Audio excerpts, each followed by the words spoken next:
యేసే వస్తున్నాడు ఈ లోకానికి.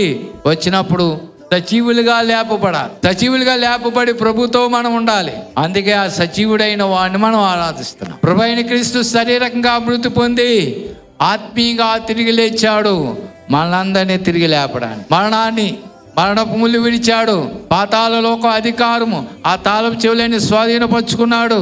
పరిశుద్ధుల యొక్క ఆత్మలను విడిపించి పరదేశికి నడిపించి ఆయన మృత్యుంజయుడే లేచి ఆయన మనందరి కొరకు విజ్ఞాపన చేస్తున్నాడు.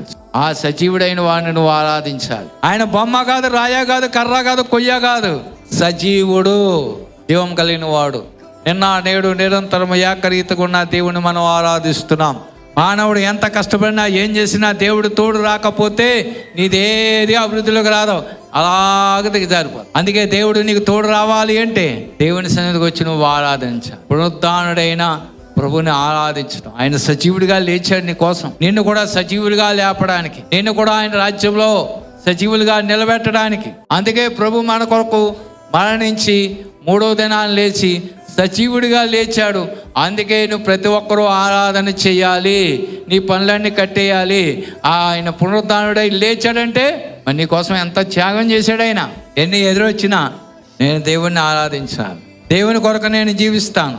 ఆయన నా నిజమైన దేవుడు, ఆయన నన్ను సజీవులుగా ఆయన రాజ్యాన్ని తీసుకువెళ్తాడు, ఆయన నేను ఆరాధిస్తాను అని నువ్వు నిలబడాలి. నిలబడితే దేవుడు నిన్ను ఆశీర్వదిస్తాడు.